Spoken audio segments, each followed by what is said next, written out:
In this season of Lent, we have an opportunity to reflect on our lives and the quality of relations we have with others. Your relationship with others. An opportunity to explore. Now, when you begin this process, this journey of looking at life around you and the people that God places in your sphere, you may come up with a lot of different emotions and reflections and feelings. You may come up with the feeling of love, maybe anger, maybe frustration or joy, maybe hatred. But worst of all, maybe indifference.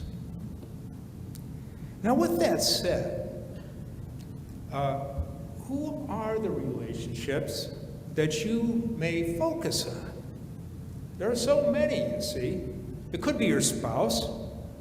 It could be family members or friends or neighbors, clients, co-workers, those amongst us at St. John. Any number of relationships come into our life where we have this opportunity in different ways to give and receive love.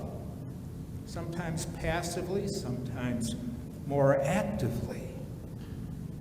Would you consider on your journey strangers? Or those you might see on a regular basis but really do not know? Maybe they're people at the grocery store.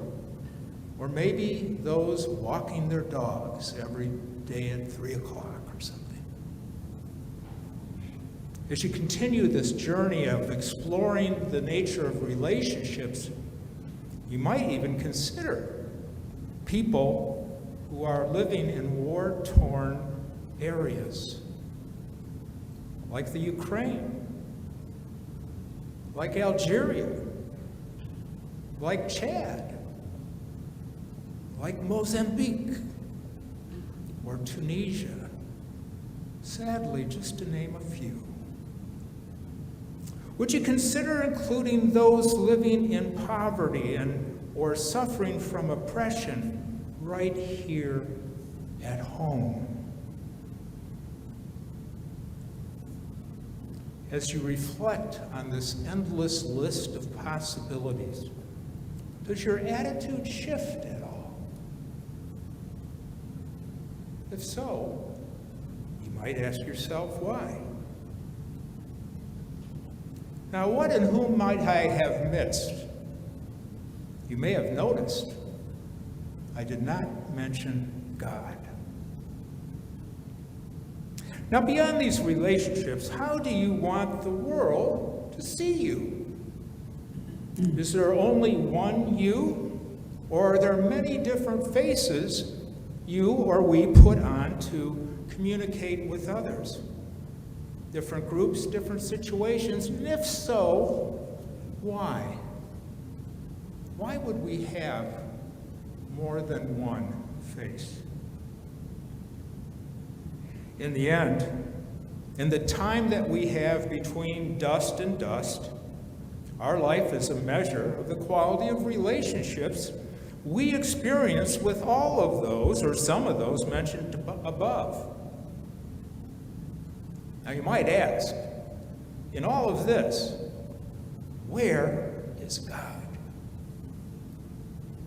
I would suggest God is everywhere. Can we see God's presence in all that has been stated? If not, why?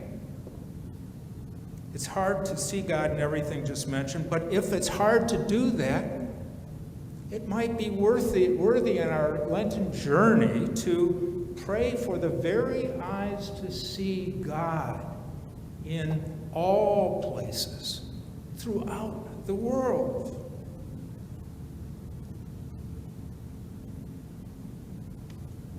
You know, it all starts with each of us.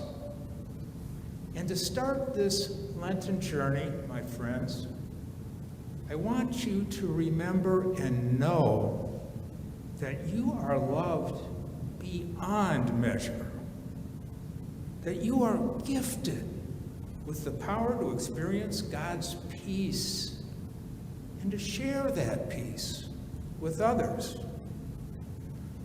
Do you know that as you travel into the depths of God's peace, that you are fully protected? Do you know that you will find your true self in the midst of this peace, the depths of this peace? Now, before any amazing journey in ministry, Jesus would always say to his disciples, "Be not afraid."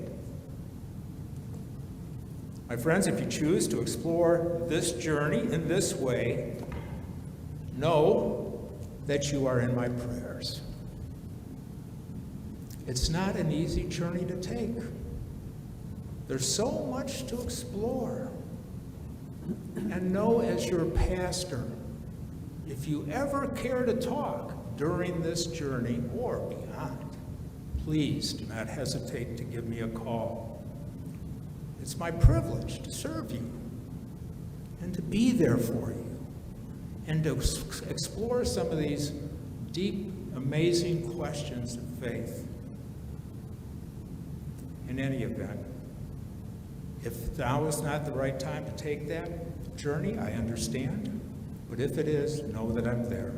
Maybe you've already taken this journey and you've explored all that I've just mentioned, and if so, I'd love to hear about that as well. In any event, I'm grateful to be your pastor, and I pray that during this season of Lent, that you will be uniquely gifted and blessed by the various gifts that can be found in a spiritually active life. Peace be with you. Now, I have one confession. This is the first time you've ever seen me try to read. But if anything I've said is of unique interest to you, you will find it in the newsletter coming up. Amen.